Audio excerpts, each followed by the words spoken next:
Welcome to the Wealth Gap Warriors podcast, where we dive deep into the pressing issue of wealth inequality in communities of color, cultural money beliefs, and personal finance. Some of our families are struggling. Even people are actually homeless. Join us as we interview inspiring individuals and organizations across the United States who are dedicated to eradicating this disparity through their creative solutions and innovative approaches.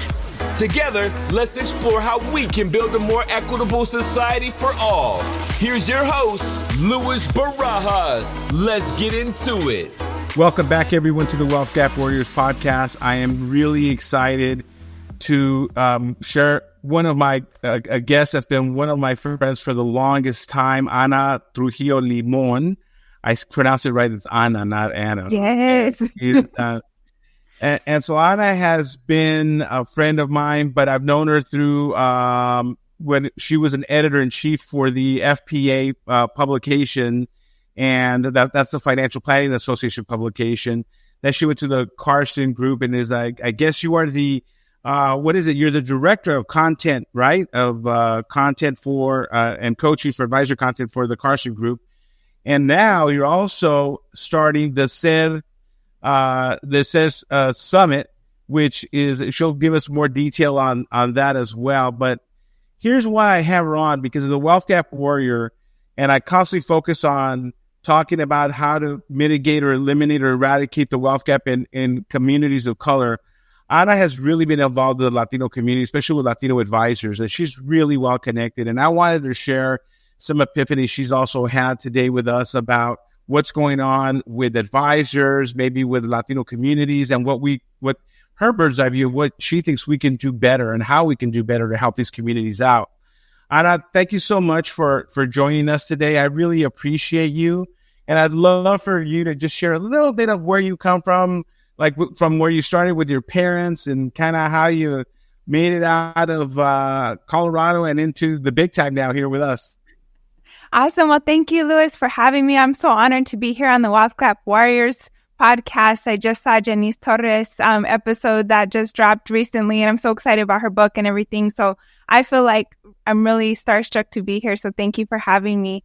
So I come from a little town in southern Colorado called Antonito. And my mom, she calls us Indio Hispanos, right? So we are a very unique subset of people within the Latino community. Our family has been there for many generations, 5 generations, traceable back to the San Luis Valley, northern New Mexico, southern Colorado area. So it's very unique in that, my family's been there since it was Mexico, and then the border kind of crossed us. And, with the Treaty of Guadalupe Hidalgo, we were suddenly Americans. We're no longer Mexicans. So it's an interesting culture down there. It's a very, very cool culture, very rural, lots of ranches and lots of, people who work the land, and just a beautiful people that I come from. So I'm very honored and grateful to be where I'm from. And my parents are both teachers. I grew up in an educational household, and I'm the youngest of 4 kids. So I'm the only one who's not a teacher in a sense. So my sister is a teacher, a professor at Metro State, and my brother is a teacher, a math teacher. And then my other sister, she's actually an engineer, so she's not a teacher either. But yeah, so we come from a long line of educators. And so that's kind of, the brief Cliff's Notes version of it. Fantastic. Now, you went to school, you studied journalism, correct? I did. I double majored. Yeah, I double majored in journalism and political science. So initially wanted to be like a political reporter, kind of on the campaign trail, writing about politics and stuff. But politics is kind of depressing. So, after I studied journalism and political science at the University of Miami, and then I moved to New Mexico and started working at the Santa Fe New Mexican, which was a really exciting first job to have, because it's really neat to report on the community there in Santa Fe, New Mexico, which is one of the most beautiful cities and the most interesting cultures in the Southwest. So I really, really enjoyed that job. Okay, so lead me to, was there a moment in time where, because since I've known you from the beginning, you've always had a really strong sense of community. And you love to tell, you're a storyteller, right? You love journalism, you love to write. And I saw your parents were teachers. I get that part, but what is it was there something, I don't know, it was in childhood or in high school that something happened where, you meshed the two? Because it seems like this is who your essence is, who you've been since I've ever known you. It's what you do now in the financial planning community with Sed and other people that I know. Was that something that you were just born with, or things happened in your life where you saw community really important and to write about that? Yeah, I think two separate things happened and then merged. I love to write since I was a little girl and would make up like all of these stories and play all of these characters. And my sister still teases me about my plays. My best friend Alicia and I used to put together these plays, and they were horrible, to be honest.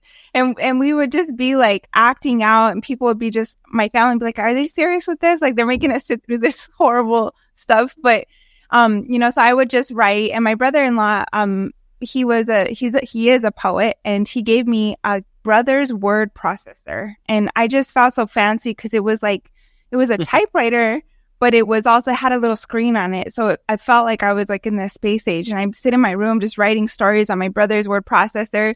And then fast forward to when I was 15, I joined the National Hispanic Institute, and it was founded by Ernesto Nieto in Texas, and it's throughout the whole country now, but I remember, just feeling such a sense of community there in NHI. We had, the valley where I grew up in is very segregated. A lot of towns, and still kind of is, like, are either white or Latino, and it's kind of very segregated. And so we had a school down the road that had a healthy mix of both. And the NHI chapter was actually there. So we would go there, and we got to know all of the Chicano students there too. And we had so much fun, and we would go and compete in like extemporaneous speaking. And I just remember like that sense of pride, like all of us being together, all a bunch of nerds just nerding out all of this, cool stuff. And so I don't know, it just kind of from there, the two kind of came together, and it just became kind of my mission to, write about the community, be part of the community, make connections within the community. And those are kind of the two roots that led to the tree that is now. That's fantastic. And then how do you transition into writing for the Financial Planning Association? Because we're talking about now, that's a big shift, right? And yeah. Did you have any interest in the past on finances, or how did that happen? Yeah, so I always like to say that the worst times in life are always followed by the best times in life. And so back in, I think it was like 2014, early 2014, I was laid off from my job. I was an editor at an outdoor trade publication, and they did a round of layoffs. And I remember at the time feeling like, man, I'm just so scared. I don't know what I'm going to do. And finances were never my strong suit. I didn't know anything about finances. Like my sister, the engineer, was always really good about finances and trying to give me advice and stuff. And so I remember the day after it happened, she kind of sat me down, she made me a budget, and she was like, well, this is how all of this stuff works, and your unemployment checks, and you need to apply for them. And so it was kind of like, man, she's amazing at this stuff. And so that was kind of my first introduction to, I need to take care of this type of stuff for myself. And so, part of the unemployment stuff is you have to apply for jobs. You have to apply for a certain number of jobs. So I applied for this job at the Financial Planning Association, and I was like, I don't know anything about financial planning. So I Googled it, and quite funny enough, like you were one of the results that came up. And I remember like looking at your books and stuff in the Latino Journey to Financial Greatness, which I actually bought and read cover to cover. And that was one of my first introductions into the profession. But so I interviewed at the FPA, and I don't know if you remember Carly Shulaka, but I always speak very highly and fondly of Carly, because like the moment I interviewed with her, I was like, man, she's like her soul was good. You could feel it. And so she kind of, I had one more interview, and then they offered me the job. And it was, I would read the Journal of Financial Planning cover to cover those first like 3 weeks on the job. And, not just because I worked there, but that is one of the best publications, and still is one of the best publications in the industry. Like the body of knowledge and the research that was there, I didn't know, I would write things down and go define them and make note cards. And so it was like such a cool learning experience. So it really was just happenstance that I found a job opening at the FPA, and then I met someone as amazing as Carly, and then it all just worked out the way it was supposed to. And you've been part of it. What year was it? A long time. It was 2014. So my first March of 2014 is when I started there. Fantastic. I don't know if you know, I was actually the first minority on their national board, not the first Latino, the first minority on their national board from 2004 to 2006. Oh gosh, I didn't know that. I mean, I knew you were the first Latino, but wow. No, I was the first minority on their national board. Back then, when you came onto the board, because it was a national board, and we had, I think it's almost 28,000 members when I was there. They told us not to bring your own agenda, and as I came in with an agenda, because back then in 2004, I realized that there were so few minorities, Latinos and Blacks, in the profession, and I kept telling the FPA, if we don't focus on bringing in more Latino and Black financial planners, especially certified financial planners, to the profession, to the FPA, we would see a big fall at the FPA, and I know that it's not been because of that, but I think now the FPA has like around 17,000 members, gone from 28 to 17,000. I had introduced them to Alpha, by the way. I was the first keynote speaker at Alpha, and I brought people from the FPA, and I said, this is the team, this is the group that I would love for you to collaborate with and grow. Couldn't get them to understand the importance of and the growth of Latinos in the United States and what an impact it would have. And here we are, right?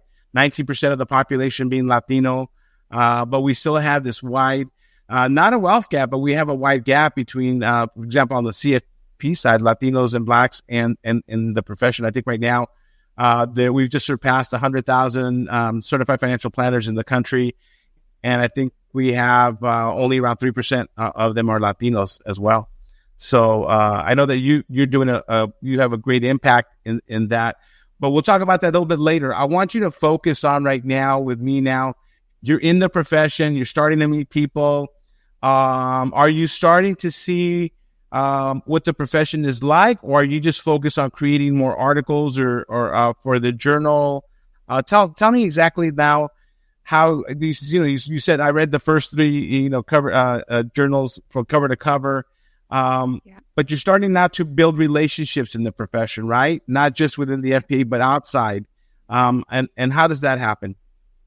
Yeah, so that's a good question. I think it was both. It was concurrent, right? Because my initial role at the journal was like an assistant editor or something. And I was really in charge of the peer review process for our research. So that was really interesting because I got to serve as a liaison between people who were peer reviewing this academic research and then the academics who were submitting the research. And so kind of, just facilitating that peer review process, which is very rigorous. The journal has a very rigorous peer review process. And so that's when I started to build a lot of relationships with a lot of the academics who are in the profession, who are, on the front lines of creating all of this research, doing all of this research. And then our peer review list was really robust, full of a lot of people who were not only professors, but we also had we had a formula at the time. I don't know if it's still in place, but where it would be, if it was an academic submitting the paper, it was 2 academics and like a practitioner who would review it. And then if it was a practitioner, it would be 2 practitioners and an academic. And that was just to kind of, the person who was most aligned with the subject matter expertise would be the majority of the reviewers. So since that list was so robust, talking to all those people, calling them up, asking them if they could, review a manuscript, getting to know them and their subject matter expertise and who would be the most appropriate people to send those research manuscripts out to.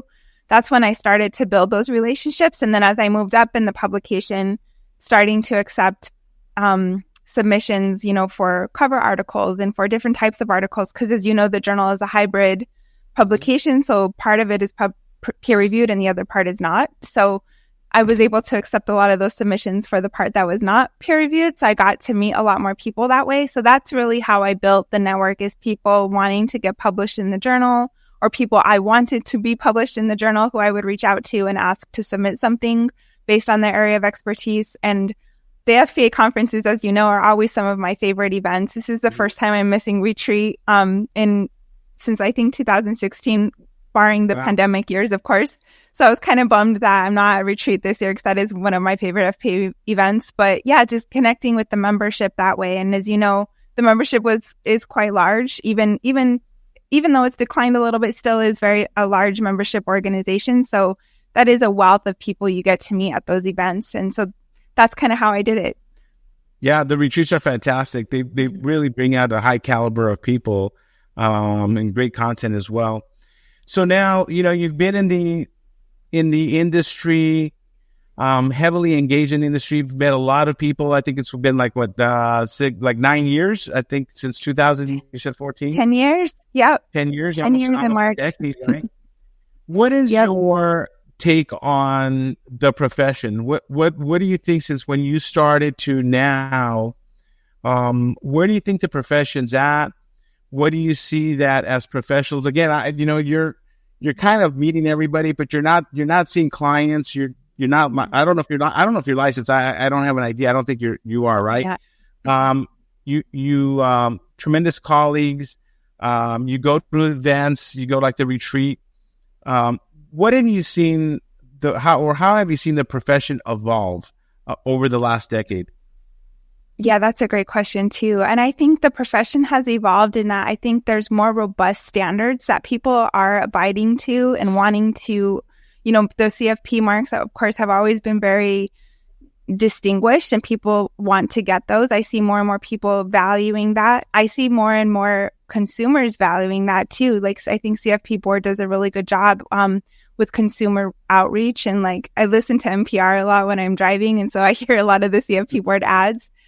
But in addition to, the more robust standards that advisors and planners are holding themselves to, I think we're missing a lot of the population when it comes to advice.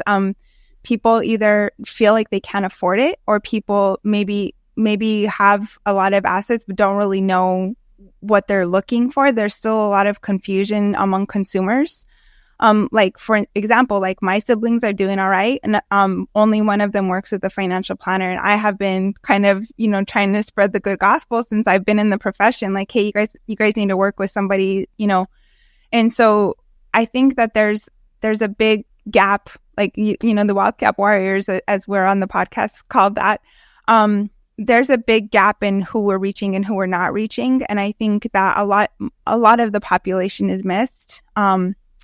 The way the profession and the industry is now. A lot of people who need the advice are missed. And whether it's because they can't afford it or whether it's because they don't understand it, I don't know exactly what the cause is. That's how I feel it is. Yeah, I think that there's a big disconnect as well. And I will share with you that I don't know. I'm still having a very hard time coming to a conclusion of what we can do to help these communities where there's a lot of poverty. And the reason for that is that the help that they need is so much, right? And a lot of hand-holding and a lot of mindset shifting. And so I'm really proud of like my friend, like Sandra Davis, who's created a lot of coaching, the coaching certificate, the coaching program. Because I don't know if the financial planning industry is set up to help people who are struggling, who are really paycheck to paycheck, right? And I will share with you that I only think that most of the people that the industry is helping is in the top 5, maybe top 10% of income earners in America.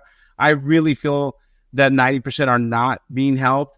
And I will share with you that the bottom, like maybe 60%, I think that nobody's addressing their issues. And I grew up in that community. I grew up in Boyle Heights in East LA, and back in the 60s and 70s when there was a tremendous poverty, 65% of Latinos were unbanked. I mean, no checking account, no savings account. They didn't trust the institutions. And the only financial planners we had in the community were either an insurance agent or a realtor. And that was the CFP. That was the financial planner, or what I call the compadre syndrome. You would go to the person in your family that had the most amount of money, and that's where you got your advice. And most of the time you got wrong advice, right? And so I still see a tremendous need. And then I see the complexity of that. I also see a lot of young Latinos coming into the profession, trying to help a lot of young Black kids coming into the profession, trying to help these communities out. but they also have to be sustainable. They have to live. And so the profession, it's been really, really complicated. I'm still trying to figure that out. I know that a lot of Latinos who come from these communities want to help. And so sometimes they come to me for mentorship, and I said, but you got to be sustainable, because the problem that we have is a lot of Latinos come in, a lot of Blacks come in the profession, but they don't hang around. After a couple of years, they're gone because they're not selling fast enough for the broker dealers that they're working with, or there aren't enough RIAs to really bring them in. I've been working at it forever. I mean, I have a decent staff, but it's just so hard for me to bring on more and more staff because I can't afford it. So there's got to be a solution, I think, that's going to happen within all of us together to do something a little different. But I think that the coaching side of it is helping a lot. Yeah. No, I agree with that. Go ahead. Sorry. Go ahead. No, I was just going to add to that, it's a lot of systemic issues too that we kind of in the industry and the profession kind of sweep under the rug, right? Like the poverty is for a lot of different reasons that we as a profession, we as an industry can't necessarily fix on our own. So it's kind of like, well, the 60% of people, like I come from a very, low socioeconomic background. My community is very poor. And it's like the people are not just living paycheck to paycheck, but some of them are in dire situations where it's like, right. I mean, there are things that need to be fixed systemically that we can't necessarily fix in the industry. But at the same time, when we talk about addressing the majority of people in the country, we're not talking about the people who are in abject poverty a lot of the times, because, what can we possibly do to fix that? And I think a lot of times we sweep that under the rug in the industry, like, oh, well, they're beyond help. And it's like, but it's like, well, that's where a lot of us come from, that place of scarcity, that place of poverty. And it's like the kids who are leaving the industry who really wanted to make a difference. It's like, that's what and I'm speaking from just a, pure just opinion here, but like that kind of hopelessness, like, man, I just wanted to help my community. And it's like, there's no way I can make a dent because of these systemic issues that I can't fix on my own. So that's another layer. We could talk about this forever, but I agree with you that one of the problems that I have is that also sometimes in communities, like the community that I grew up in, where my office used to be in Boyle Heights, right next to my office was literally the next office over, a company. I don't want to say which company, but an annuity company moved in, and I couldn't recruit 2 kids to take the CFP to come in, right? Because they couldn't finish college. But they had recruited all these annuity agents, all Latinos. They had about 40, 50 people. I can hear them. And it was a big sales. It was like a big sales. They were selling. And I remember that one day I was in the restroom and one young kid was there, and he waited for me to come out. And he said, "Are you Mr. Barajas?" I says, "Yes, I'm reading your book, and I got to share with you that I'm in this company, and I'm selling to all my family and friends these annuities, and I'm going to save them, and I'm going to help them." And I had a conversation with this kid, right, with this young Latino who was licensed to do variable annuities. And I had a deep conversation. And, he really thought in his head that he was helping his community out. Annuities are, people don't know, really expensive investment products that most of the time aren't what's best for most people, especially people who are just starting out. But he didn't even know that he didn't even know. He was told, because his heart was in helping the community. He was not doing the right thing, but he didn't know any better. They were trying to push him on how he can become wealthy selling these products in a community that was unbanked, and was really sad. And I had a conversation with him. He didn't last long. I think he was there for 6 months because, again, if they're not selling, they don't stick around. And I tried to convince him that financial planning is not about a product, and it's not even about a process. It's about helping our people. But at the end of the day, he still had to he probably had a family that he had to come home and make sure he had money to pay the rent and everything else, right? But it was the industry that wasn't set up to help these communities. That's why I still think that there's a huge gap that unless you come from these communities, you'll never understand. And to this day, like I said, I still see Latinos say, well, I'm working with Latinos. And then I realize that they're in a big RIA firm, and I go into their website and I'll see that their minimum is $500,000 or $1 million investable assets. They're helping Latinos, but they're helping the 0.0001% of Latinos. And there's just so much that is out there. So transitioning from there, what else now? What are some of your epiphanies of what you thought what you believe what the profession was about, and what you see? What epiphanies have you had along the way of what you know the profession is now? Yeah, oh my goodness.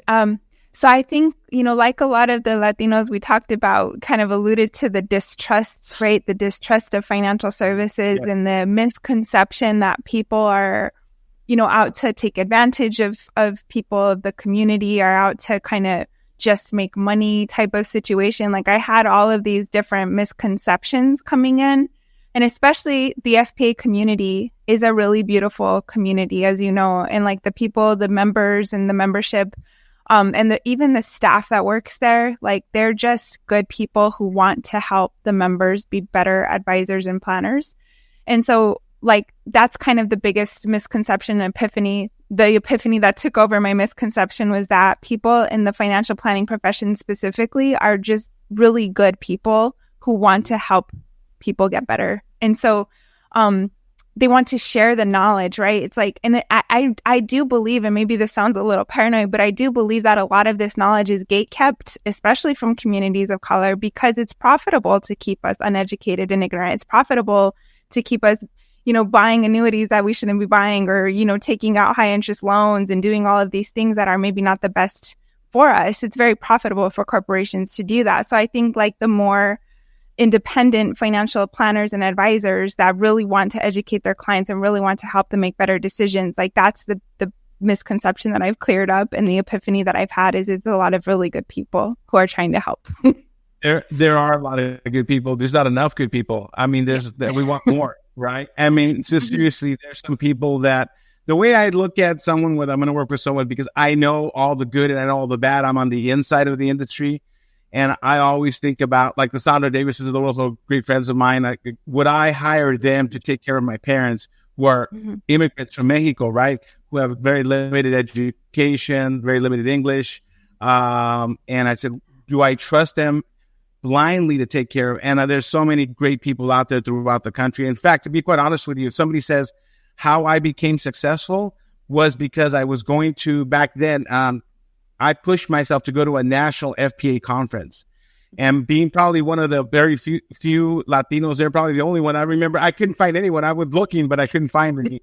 But I remember that even though that most of the people there that weren't Latino, they were really extending and helping me out. I would go to them and I would ask them, well, I'm working in a community of poverty, but I'm doing this. What am I doing right? What am I doing wrong? And there wasn't anyone that wasn't willing to help me or share their information with me.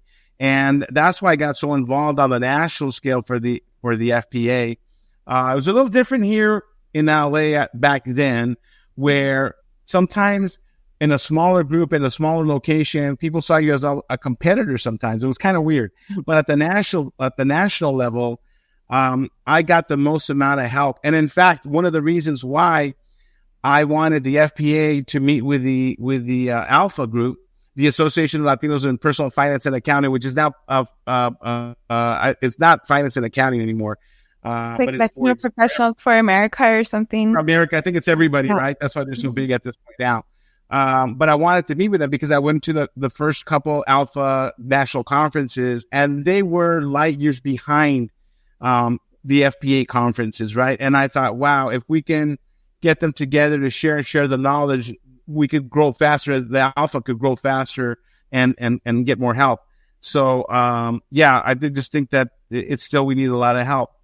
So then you get involved even though you're working for the FPA and it's not a Latino organization, it's a financial plan. It's an organization for members who are financial planners. But you have this love for your Latino community. You make friends with Latino community, and now you start it's not an organization, it's not a members organization, it's called SER, which the SER is SER, it's support, educate, and recharge, right? It's the acronym for support, educate, and recharge, the summit that now we're going to have on October 9th and 10th in San Diego. But give me some history from how it started and what the goals are, what you're trying to achieve with that. Give us some context on that. Yeah, so there's like kind of three different branches of the history. And the one I'll start with is actually, if we take it back to, I think it was 2018 was the first diversity summit for CFP board. And I remember I had called you up and talked to you about the idea of starting an FPA Latino, and you had told me your history that you had always wanted to do something like this. You had tried it before. And so I'm like, well, I'm on the inside now. Let's see if we can make it happen. And so we kind of hatched a plan to talk to the then CEO at the Diversity Summit to kind of consider this idea. I wrote a whole proposal about how this would help the organization grow, and how it would, the idea was kind of more of a member, like a resource group, like the way larger companies have employee resource groups. I wanted it to be like a member resource group, but also to be similar to FPA Next Gen, which, has its own board, has its own conference. And so like that part never really happened. It doesn't have its own board, but it is a community within the community. So I think there's almost like 100 members now. It's headed up right now by Guillermo Gutierrez. I know you know Guillermo. He's also on our set planning committee. But the idea was just to really provide a space for the Latino members of FPA to get together, exchange ideas, find support in each other. And kind of, we had, and I think it still has, according to Guillermo, like an editorial calendar. So every month there was like an event where we'd have a speaker come in, the members would come and just listen to the speaker. And we never had CE at the time, but that was kind of the seed that was planted, right? So when I left FPA, kind of never let go of that idea, like of let's have a conference, let's come together. And like, Alpha does an amazing job and they have an amazing community, but I think that the space for financial services professionals in particular was kind of, a gap that we felt needed, especially in our niche and part of the industry, needed to be kind of served. So I met Vanessa Martinez. She's the CEO of Expressive Wealth based in Chicago. I met her at a Carson conference in September of 2022. And we bonded right away because, like you said, when you're at that FPA conference, you were looking for other Latinos, didn't find them. Like, that's kind of how we always are at conferences, right? And so Vanessa was on a mission to find me. And then somebody introduced her to me and we just like hit it off right away. And we just like, so we're talking ideas and we're just like, so I always say that we're kind of the perfect pair because I'm like a dreamer and Vanessa's like a doer. And so we kind of came together and she's like, well, let's do it. And I was like, well, how? And so we started having meetings and just talking to people. And so I called up Ana Conte and asked her about it. Like, would you want to be part of something like this? And so she's like, it's crazy that you call me right now because I just got back from the American College. The American College has a similar event for African-American advisors, Black advisors. She's like, and in that room, I felt like, man, we should have something like this for Latina professionals. Like, let's do this. And so you came on board, like we had a team, I think it was of 9 people. We started meeting.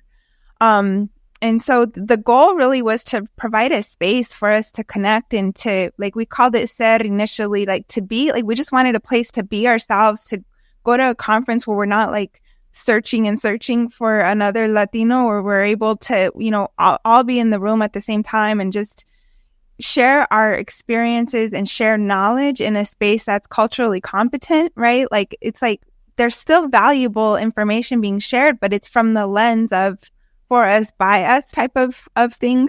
And so that's really kind of the goal for, last year was our first event. We did a pre-conference event at FPA's annual conference in Phoenix. And it was just, I always say that like the reality of it was like 1,000 times better than the dream of it. And the dream of it was really good. You know what I mean? So we all were in that room and it was just like, at the end of the day, Vanessa and I, we toasted our palomas and we're like, man, this is like extraordinary. We have to do this again. Like, we have to come together again. So this year, we're doing it again. It's going to be about 3 times the size. We kept it really small last year intentionally, because we had a short runway first of all.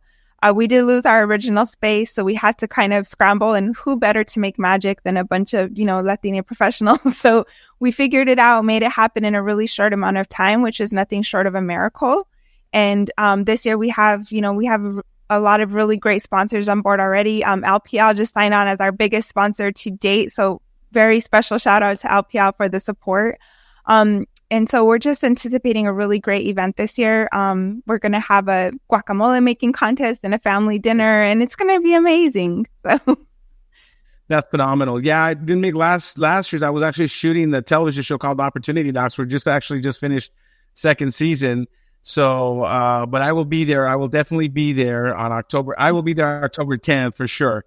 And so I'm so looking forward to it and seeing everybody that I know everybody that's on there. It'll be great to see how big this thing will eventually get to, right? It's not a membership organization. It's an event. And I can only see that on the 15th year that Seth throws the biggest quinceañera party. And there'll be, 15,000 people there.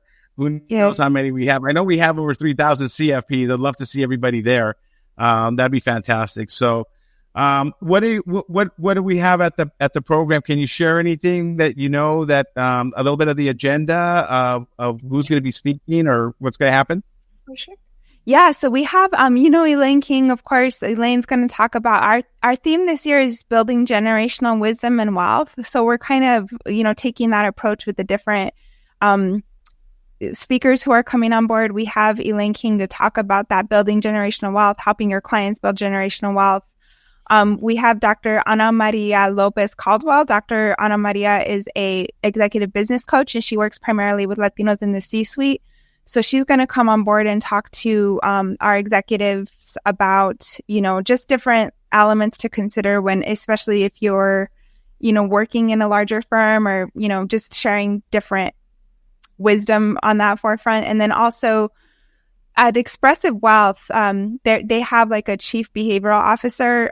So Dr. Patricia Villarreal, she is a clinical psychologist who helps and she works with clients there. So we're having Dr. Ana Maria and Dr. Patricia get on stage together, las doctoras, and they're going to drop all kinds of wisdom about, the behavioral aspect of working with clients and especially clients from a Latino background.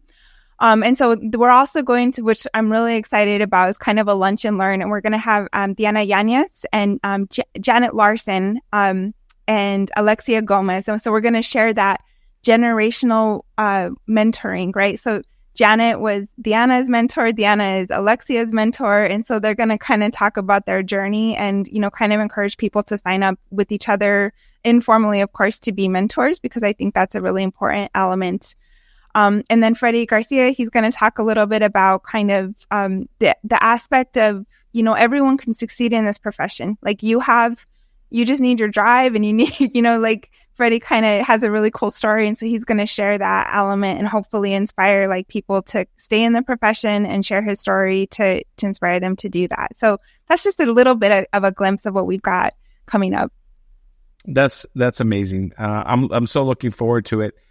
Tell me what's next for you. Are you right now at the Carson Group?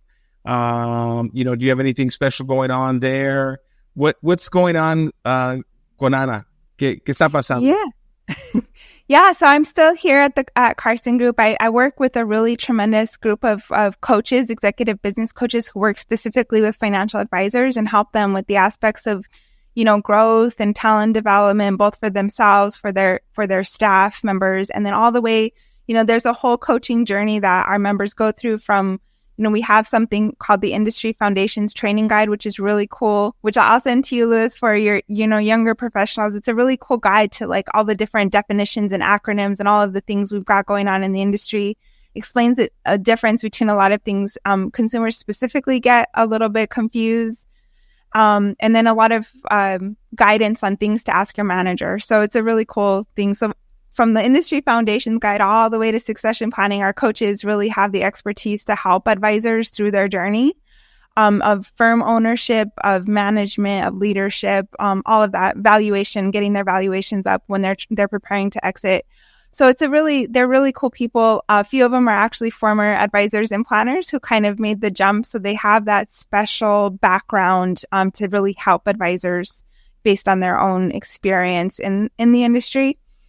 So creating content for them is really fun. You know, I'm a ghostwriter by trade, so I get to just sit down and listen to them talk and share all of their wisdom with me, and then I get to turn it into something for them. So that's really what I enjoy doing, focusing on continuing to focus on SED, of course. And, you know, we do have Carson on board as a sponsor for this year's event also. So they're going to be there in attendance. Dr. Julie Regetz is coming to check out what we've got going on at SED. So that's going to be fun to kind of marry the two versions of myself in the industry and see them come together like that. So that's really, you know, what I've got going on. As you know, we follow each other on the Instagram, and Roxy, I like to keep up with your dog, and my Baloo, you know, he always has crazy adventures. So just continuing to have adventures with my puppy for as long as he's on this earth. And that's really my joy, and my family, of course, just hanging out with them. That's great. That's fantastic. Well, Ana Trujillo Limón, thank you so much for being with us. You are just such a kind spirit. You're a kind soul.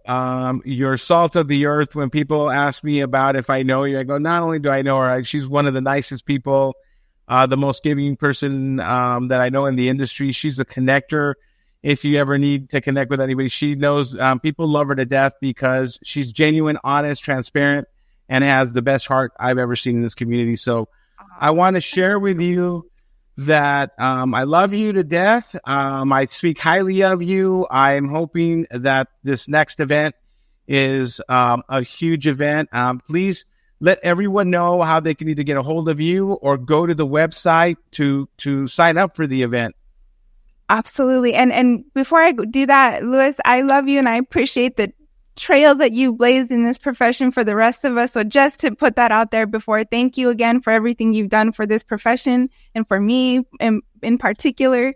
And as far as SED, we are at sedsummits.com. We are very active on LinkedIn. We share a lot of, we call them the SED Power Lunches. And so we do them through this platform, StreamYard also. And they're really fun, you know, so if you're interested, follow us on LinkedIn. We have those every month. We have a monthly. Sometimes we have them a few extra times a month. Vanessa and I will actually be at Edge next week to do a few interviews, one with Elaine King also. So yes, definitely sedsummits.com, and then follow us on LinkedIn at SED Latina Advisor Summit, and it's the @ symbol for Latina. Fantastic. Thank you so much. And great luck. Again, I'll be there, and I'll talk to you soon. I'm looking forward to seeing you in person. Awesome. See you soon. Thank you for having me.